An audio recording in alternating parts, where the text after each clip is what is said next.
하나님의 아들 예수 그리스도의 복음의 시작이라. 아멘. 오늘은 특별히 이후에 예배 시간 이후에 이제 우리 주일학교 또 성탄 발표가 있습니다. 물론 이곳에 굉장히 많은 분들이 앉아 계신데 저를 보러 오신 건 아닌 건 알죠. 네. 그래서 여러분 우리가 항상 예배를 드리러 올 때에는 정말 하나님께 감사하는 마음과 하나님을 경배하는 마음이 항상 있어야 합니다.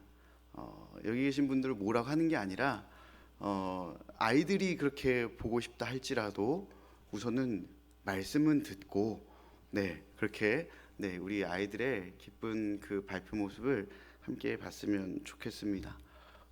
우리 화면에 하늘을 보면요, 저 구름 뒤에서 여러분을 만나고 싶어하는 누군가가 숨어 있습니다.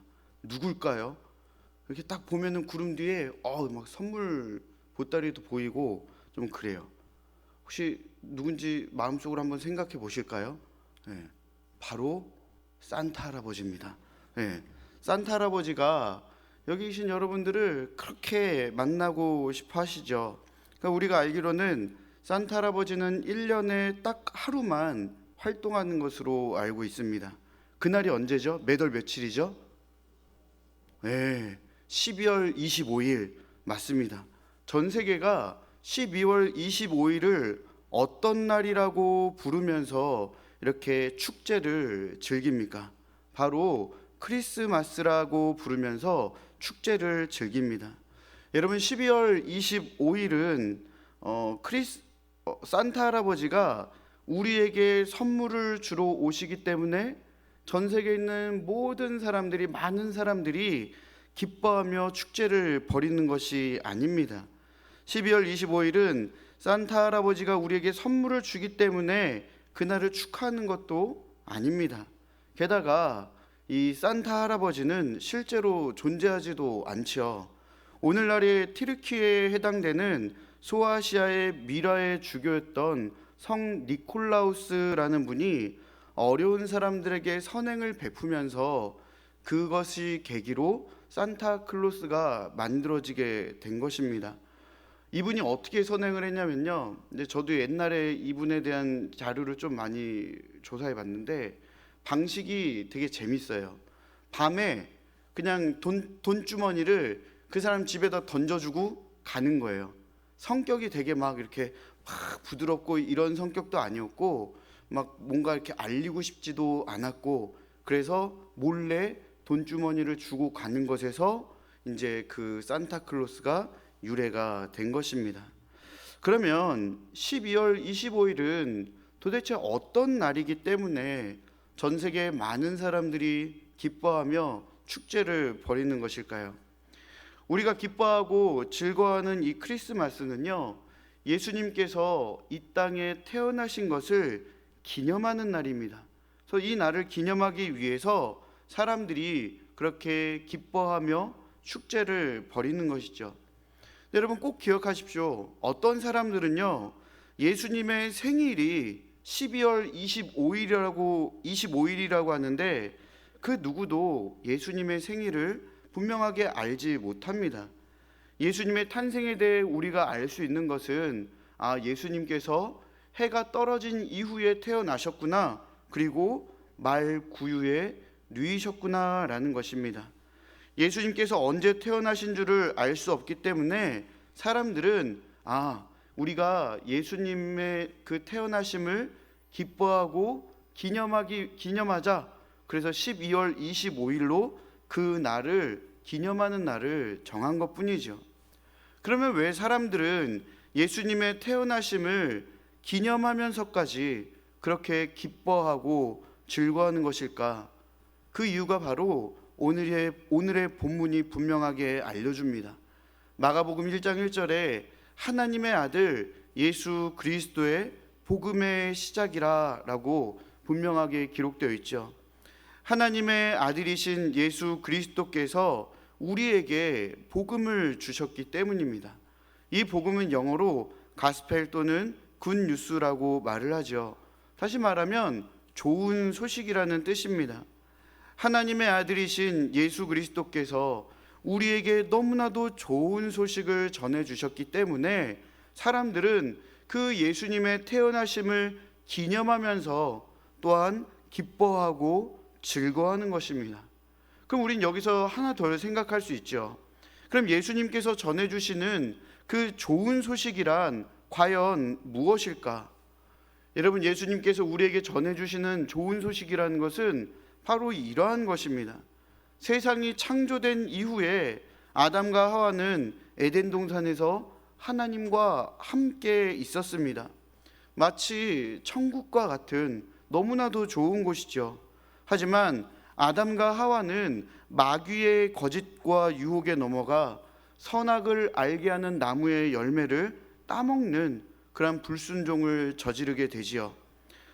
그들은 하나님께서 먹으면 죽는다고 분명하게 말씀하셨던 그 열매를 따먹었고, 따먹으면서 마귀의 유혹과 같이 우리가 하나님과 같이 되겠구나라는 그러한 마음으로 먹었던 것입니다.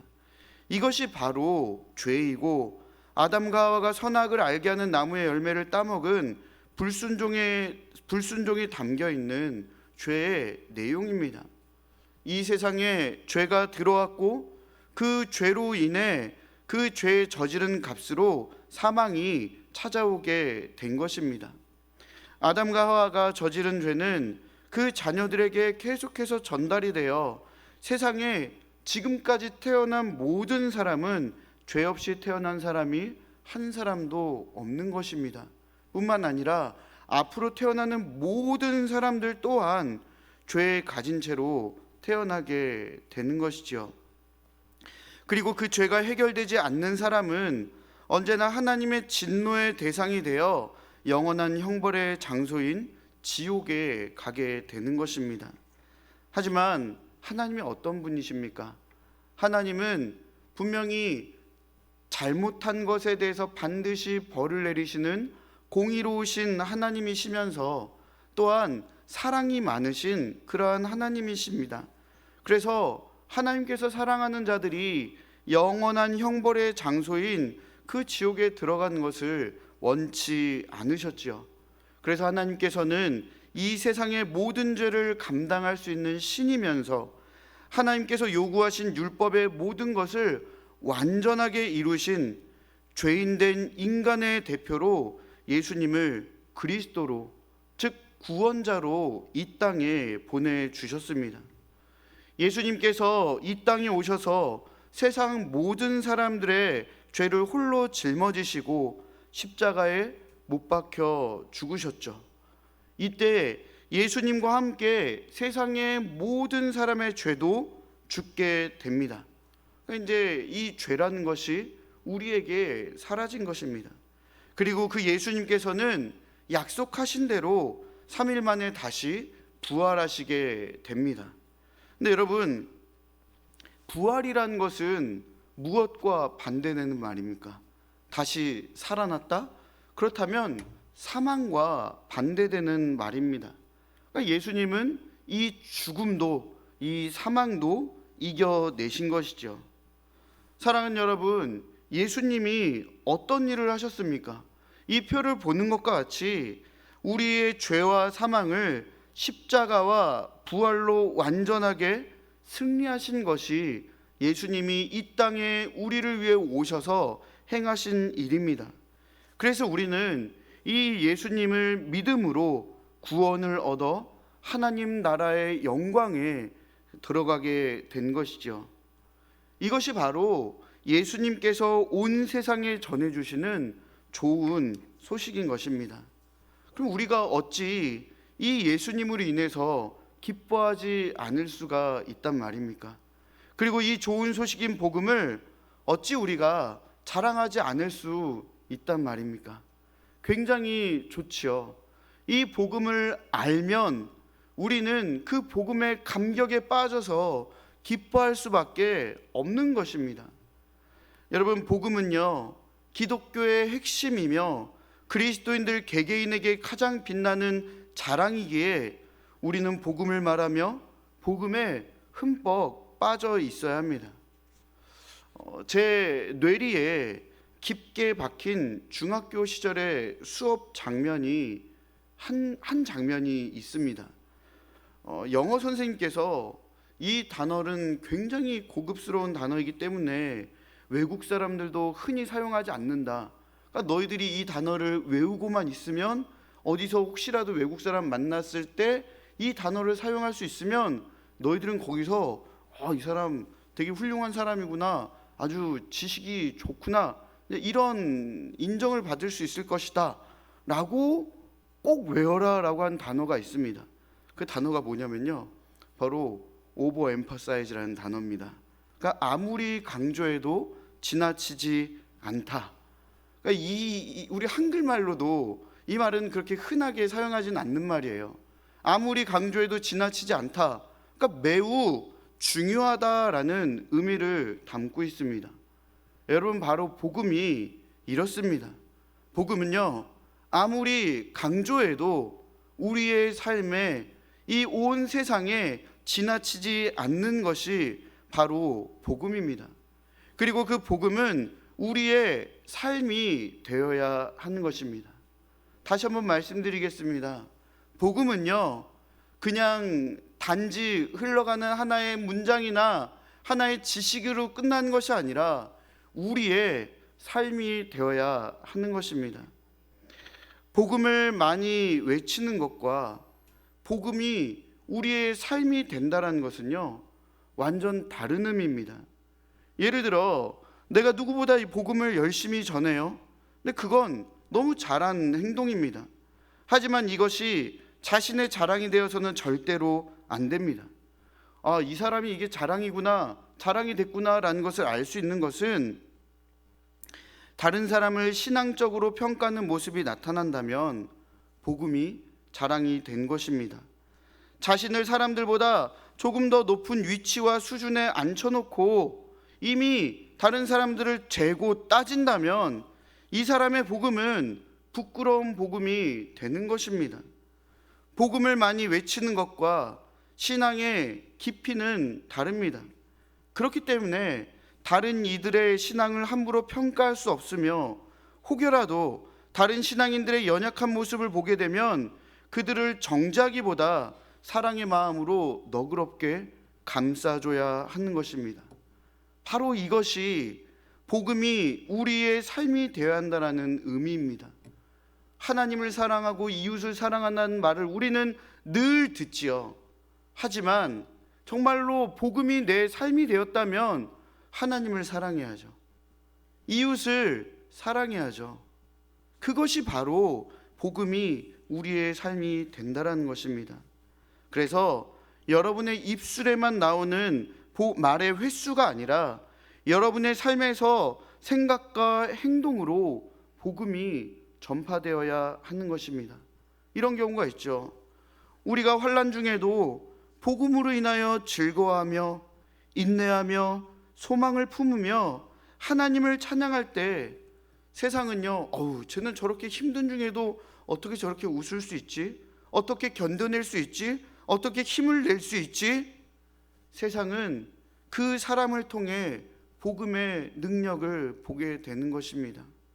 하나님이 나를 구원해 주셨지, 하나님이 나와 함께 하시지, 하나님이 내 인생을 붙들어주고 계시지, 나의 피할 산성이시며 나의 보호하시는 성전이시지, 그 하나님이 나를 위로하시지.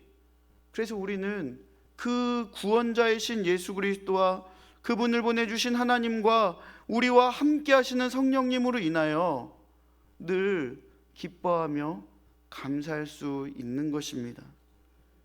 이것이 바로 복음이 우리의 삶이 되었다는 것입니다. 그렇기에 이 자리에 계신 모든 분들의 삶이 복음의 능력이 드러나는 복된 인생, 기쁜 인생이 되기를 소망합니다. 여러분, 예수님이 이 복음을 위하여 이 땅 가운데 오셨고 그 복음을 우리에게 전해주셨습니다. 우리는 그 복음으로 말미암아 이 세상 그 누구보다 이 크리스마스를 하나님의 사랑과 긍휼과 자비하심을 기억하며 누구보다 기뻐하며 감사하며 하나님을 찬양하고 영광 올려드리는 그러한 주님의 복된 자녀로 살아가야 하는 것입니다. 오늘도 그 예수 그리스도를 기뻐하고 예수 그리스도를 보내주신 하나님께 감사하며 예수 그리스도를 믿어 구원에 이르도록 인도하시는 성령님을 기대하는 우리 모두가 되기를 축원합니다.